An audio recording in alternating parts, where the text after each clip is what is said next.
Assalamu alaikum wa rahmatullah wa barakatuh. Paix sur ceux qui suivent la guidée, paix et bénédiction sur le prophète sallallahu alayhi wa sallam, sur ses compagnons, ses amis, sa famille, ainsi que sur tous ceux qui le suivront de bonne foi jusqu'au jour du jugement. Désolé pour ceux qui ont pris du retard, je sais que pas mal d'entre vous ont une à deux vidéos de retard. Vous écouterez quand vous aurez le temps, Inch'Allah. Moi, tant qu'il y a des choses à exposer, je continue.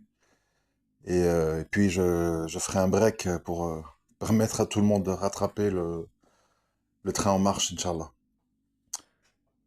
Dans ma vie, enfin, comme dans nos vies à tous et à toutes, on est souvent confronté à l'hypocrisie, l'ingratitude, euh, la mauvaise foi, la malhonnêteté, etc. Moi, souvent, j'ai cherché à réfléchir. Enfin, il y a des choses que je comprends, il y a des choses que je ne comprends pas. Le fait de ne pas être d'accord, je le comprends, parce que je sais qu'Allah, il a les cœurs entre ses mains, et qui fait que face à un même objet, ou une même chose, chaque personne réagit différemment. Moi, j'ai déjà été dans ma vie dans des galeries d'art, où j'ai vu des tableaux tout blancs, avec un point noir au milieu, avec 4-5 personnes en extase devant le tableau. Moi, j'étais pas en extase. Vous comprenez? Comme je suis en extase devant une montagne, le ciel étoilé, et d'autres gens, ouais, bof, c'est rien de spécial. Vous voyez? Nous sommes sensibles à des choses différentes. Ça on doit l'admettre. C'est comme ça. Il y a des gens qui disent je ne veux pas d'enfants parce que je veux être libre. Et ils sont matin, midi et soir au vétérinaire parce qu'ils ont 30 chats qu'il faut castrer, soigner, vacciner, opérer. C'est des choix, c'est des perceptions. Ça, je comprends. Donc, ce qui est plus complexe, c'est les gens qui endossent des masques et des costumes qui ne correspondent pas à ce qu'ils sont. Ça, ça c'est plus compliqué. Qu'est-ce que je veux dire par là? Ben, c'est en fait ce qu'on appelle les hypocrites. C'est-à-dire on fait semblant en public d'être un prêtre, je sais pas, un imam, un savant, une femme aimante, un mari responsable. Et en fait, derrière le masque, il y a tout autre chose. Il y a un pervers, il y a une voleuse, une sorcière, il y a ce qu'on appelle les faux imams, il y a les curés pédophiles. Bon. En fait, qu'est-ce qui se passe?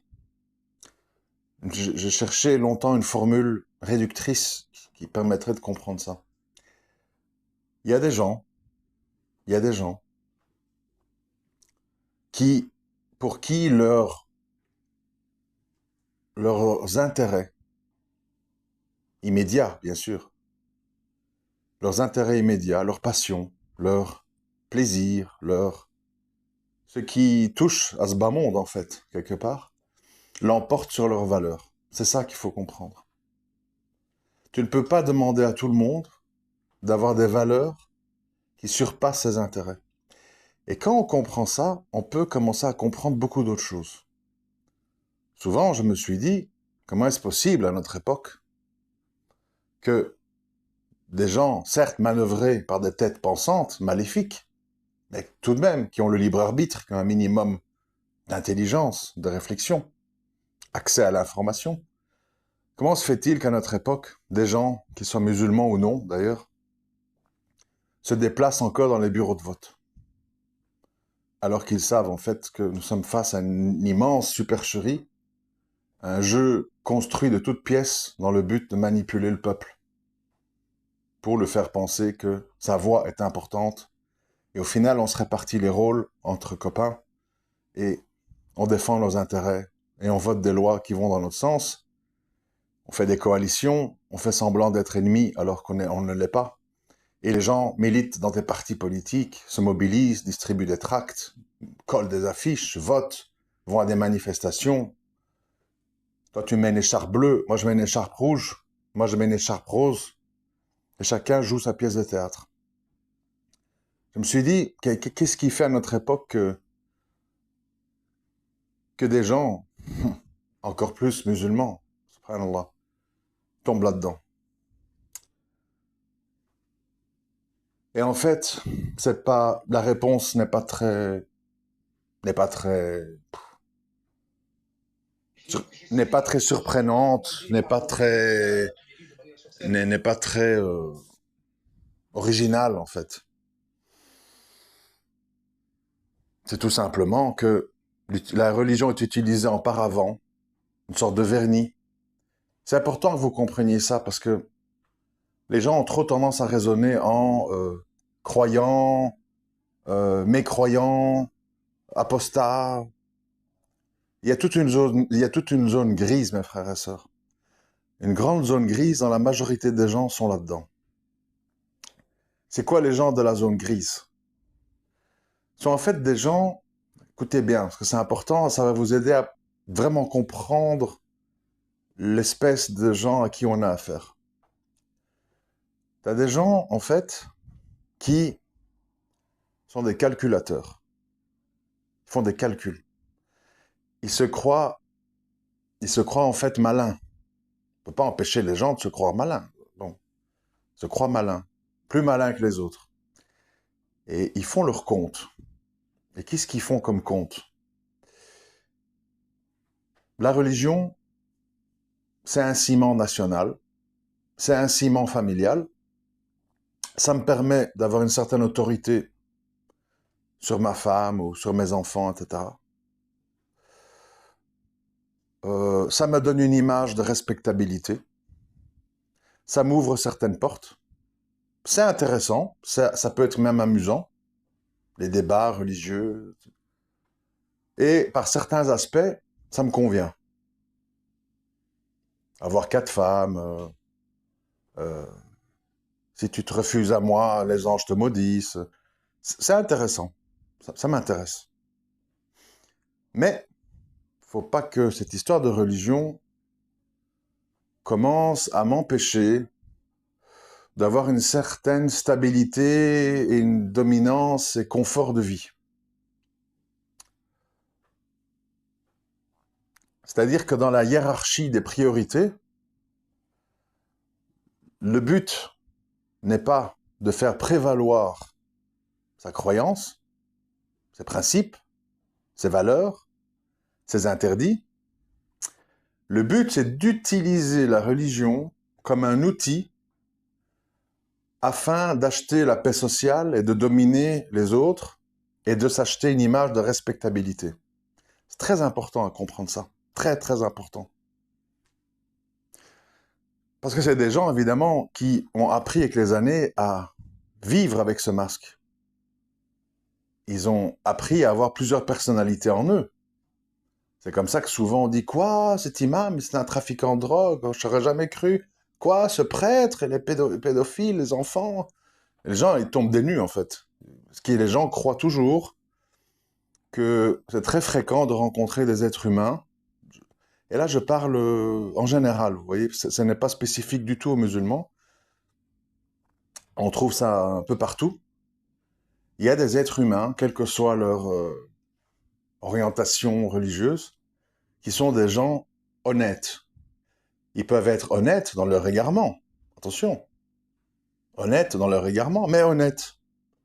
C'est-à-dire que voilà, ils ont des intentions sincères. Ils posent des actes désintéressés. Euh, ils aiment sincèrement faire plaisir aux autres. Ils détestent honnêtement le mal sous toutes ses formes et les injustices. Il y a des gens comme ça. J'en ai rencontré dans ma vie, à gauche et à droite, de toutes les couleurs, de toutes les appartenances religieuses, ou pas religieuses d'ailleurs. Donc le problème, en fait, il n'est pas là. Comme je l'ai souvent dit, l'islam, c'est une religion de vérité, c'est la religion de vérité qui est donnée en cadeau, véritablement. Je ne parle pas des gens qui l'utilisent, justement. L'islam est donné en cadeau par Allah pour des choses qu'il y a dans votre cœur, comme la recherche du bien, le dégoût face à l'injustice, le mépris face à l'hypocrisie, le désaveu envers les idoles, quel que soit votre profil, votre âge, vos origines, votre passé, vos péchés, Allah il peut vous faire ce cadeau qui aide à adopter l'islam, de le comprendre, etc. C'est pas, c'est pas un choix. À la base, c'est un cadeau. Et oui, et oui, quand vous allez incorporer la communauté musulmane, vous allez vous rendre compte que comme dans votre ancienne communauté, chrétienne, agnostique, scientifique, économique, si vous travaillez dans une salle de marché, de trading ou autre, vous allez vous rendre compte en fait que c'est la même chose. Des gens vrais, des gens faux, des gens qui jouent sur les mots, des gens au grand cœur, des gens qui jouent à ceux qui ont un grand cœur, mais qui en fait n'en ont pas un. Des gens honnêtes, des gens malhonnêtes, des gens qui sont vrais, des gens qui sont faux, des gens qui donnent sans recevoir et d'autres gens qui ne donnent rien et attendent beaucoup. Vous allez croiser tout ça.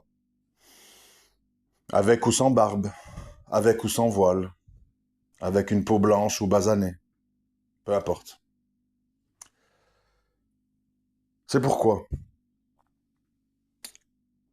j'ai toujours plaidé pour une chose. Soyez des gens sincères dans le sens, soyez sincèrement l'ami d'Allah. Dans le sens, demandez-lui de vous donner le furqan, le discernement, afin qu'Allah vous montre clairement des signes sur qui vous devez écouter, de qui vous devez vous écarter, qui est digne de confiance, qui fait semblant, etc., etc. Quant à ceux qui jouent des jeux, certains d'entre vous écoutent ces audios. Pourquoi pas? On ne sait jamais. Peut-être qu'un audio peut vous faire changer d'avis ou modifier votre parcours actuel. Sachez une chose, c'est un avertissement. Au-delà des êtres humains, de votre femme, de vos enfants, de vos amis, de vos voisins que vous croisez à la mosquée, toutes vos actions, toutes vos paroles sont transcrites dans un livre qui n'omettra aucun détail, qui n'omettra aucun péché caché, qui ne mettra aucun faux semblant. Si vous faites le malheureux calcul de vouloir tromper les êtres humains et surtout, comment je vais dire, parfois votre entourage proche, sachez que tôt ou tard, celui qu'on ne peut pas tromper, Allah Azawajal, il va vous faire payer la facture. Ici-bas, dans l'au-delà, et parfois ici-bas et dans l'au-delà, les deux. Il y a des gens, ils pensent que quand ils n'ont pas payé ici-bas, ils ont été très malins et ils ont échappé. Ils ont échappé à la vigilance d'Allah. Ceux-là, ils ont fait encore un plus mauvais calcul. Parce qu'ils se retrouvent le jour du jugement sans avoir payé leurs notes et sans possibilité de se repentir, ce qu'on a encore l'occasion ici-bas, quand on est en vie. Quelles que soient les abominations qu'on a pu faire, ne vous laissez pas avoir par Shaitan, certains cœurs sensibles qui ont dérapé dans leur vie, qui pensent qu'ils sont récupérables, impardonnables. C'est faux. C'est faux. Allah, il pardonne aux gens sincères. Quel que soit votre parcours. Par contre, si vous jouez le saint homme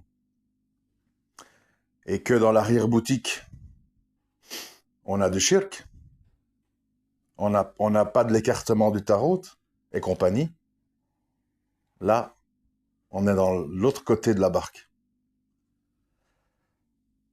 On le voit dans l'actualité, subhanallah. Allah, il est... Moi, je suis émerveillé, en fait. Je suis émerveillé de voir à quel point Allah, il nous montre. Il nous montre que il a les cœurs entre ses mains, qu'il fait ce qu'il veut quand il veut, qu'il élève et qu'il rabaisse qui il veut quand il veut. Et il nous le montre. Il nous l'a montré avec le procès de Tariq Ramadan. Il nous l'a montré avec l'expulsion à la manière d'un quasiment terroriste de Hassan Iqiyoussen. Et aujourd'hui, il nous le montre avec l'imam Marjoubi, qui est du côté de Nîmes, je crois, pour dire que t'as joué le pieux, t'as eu ta moustache courte, t'as eu ta grande barbe, tu t'es cru protégé, tu t'es cru dans le meilleur des endroits. Et Allah, il a voulu, par une petite vidéo prise à la sauvette, te faire chuter, alors qu'en plus, les propos qu'il a tenus n'étaient pas ce qu'on a dit. En l'occurrence, il a dit les drapeaux tricolores sataniques. La France, les Français, l'extrême droite l'ont pris pour eux, parce qu'ils pensent qu'ils sont les seuls drapeaux tricolores au monde. En fait, ce que cet imam voulait dire, c'était les drapeaux du Maghreb pour lesquels les Algériens, les Marocains, les Tunisiens s'entretuent pour des matchs de football, et que quand l'imam Mahdi sera là, tous les drapeaux disparaîtront, qui sont abjects et sataniques. Alors vous vous dites, comment un imam qui dit une parole de vérité est piégé par des gens qui étaient censés l'aimer et le protéger? Parce que on découvre après que cet imam sur BFM dit « Mais moi j'avais fait allégeance à la République, j'étais en première ligne du défilé de Charlie Hebdo, j'étais pour le droit au blasphème. » Il énumère toutes ces concessions pour gagner les gages, de la France. Et Allah, il a dit, tu as voulu t'humilier pour gagner le cœur de la France, je ferai que la France va tout de même te rejeter à travers un malentendu sur une de tes prêches. Mes frères et sœurs, qu'est-ce qu'il faut retenir de ça? Craignez Allah, ne craignez pas les hommes. Ne provoquez pas les hommes, n'insultez pas les hommes. Ne donnez pas des coups de poignard ou ne sortez pas avec des ceintures d'explosifs au milieu des hommes. Mais ne craignez pas les hommes. Ne craignez pas les hommes, craignez Allah. Et si vous craignez véritablement Allah, il vous donnera des solutions et des issues, même de là où vous attendez pas. Mais si vous ne le craignez pas, et si vous jouez des jeux, et si vous craignez les hommes, il vous fera tomber sur un malentendu, comme c'est le cas pour cette personne. La clé ici, mes frères et sœurs, à toutes ces histoires, quel que soit votre parcours, tout ce qu'il y a, à un moment donné, ne jouez pas des jeux. Ne soyez pas des hommes gris, de la zone grise. Un peu ci, un peu ça, un peu musulman, mais pas trop. Un peu intégré, mais pas tout à fait. Ça ne vous rapportera rien. Soyez sincères, soyez transparents. Soyez gentils, soyez ouverts, soyez des personnes de dialogue. Ne faites pas peur aux gens. Ne n'hurlez pas, ne commencez pas à insulter leur Dieu pour qu'il insulte le vôtre. Mais soyez des gens forts comme des rocs et des colonnes dressées face à vos convictions et vos valeurs. On prend toute ta famille et on te dit, si tu violes pas ces deux femmes et si tu tires pas une balle dans la tête de ces deux enfants, on tue toute ta famille? Réponds à ces gens, tuez-nous tous. Je ne ferai pas le mal face à vos menaces sur ma famille. Tuez-nous tous, je préfère rencontrer Allah, les mains propres, que le rencontrer sans doute plus tard en ayant tout ça à mon actif. Il faut savoir perdre pour gagner. Il faut savoir subir des petites peurs et des petites humiliations pour éviter des grands échecs et des grandes humiliations. Regardez dans quelle situation se retrouve cet imam. Il est humilié chez le koufar qui pense que il parlait du drapeau français et il est humilié devant la communauté musulmane et Allah parce qu'il énumère toutes ses compromissions avec la République. Quel mauvais calcul. Quel mauvais calcul. Et je vous rappelle, mes frères et sœurs, pour ceux qui vous humilient, les pharisiens, les ignobles pharisiens marchands du temple qui arpentent l'espace, qui arpentent nos mosquées, qui vous regardent de haut. T'as pas de science, t'as pas ceci, t'as pas cela, t'es pas habilité. Nous avons chaque fois affaire à des personnages qui parlent parfaitement l'arabe, qui connaissent le Coran par cœur, qui sont des doctorants en histoire, Hassani Hussein, qui sont des philosophes musulmans respectés, invités sur tous les plateaux de télévision, qui étaient pris en référence par tout le monde, qui disait « il s'exprime bien, il présente bien ». Et aujourd'hui, à cet imam, qui a le parfait look salafiste, grande barbe, moustache taillée, khotba enflammée, mais le faux est destiné à disparaître. Ce qui reste, c'est l'unicité divine et le désaveu du tarot. Dans un bon comportement, dans la patience, dans le respect, mais dans la fermeté. Toute autre ligne de conduite, dans tous les domaines, se soldera par un échec. Ce sont des mauvais calculs. Mais, on ne peut pas empêcher les êtres humains de se croire importants, de se croire le droit à rabaisser, de se croire plus malin que le créateur des cieux et de l'univers, de vouloir profiter de la crédulité des gens qui les écoutent. On ne peut pas empêcher les êtres humains d'être comme ça. Et de prendre l'immense responsabilité parfois, à les pousser à associer à Allah pour leurs intérêts mondains. La ilaha illallah. Quelle terreur le jour des comptes pour ceux qui ont fait ces malheureux calculs. Comment faire pour conscientiser les gens sur leurs mauvais calculs? C'est difficile. Je suis sûr que cet imam, il se sentait invulnérable. Je suis dans les petits papiers de la mairie. J'ai été, je sais plus tout ce qu'il dit, mais j'ai été invité comme étant un rempart face à l'islamisme en France, dans l'association, je sais pas quoi. Cette personne s'est crue invulnérable. Et voilà. Sur un malentendu, en plus, il est plus accepté dans la Grande République. Il sera sans doute expulsé vers l'Italie, d'après Gérard Darmanin. Nous devons prendre tous ces événements comme leçons. On doit en tirer des leçons. On doit sortir absolument du schéma,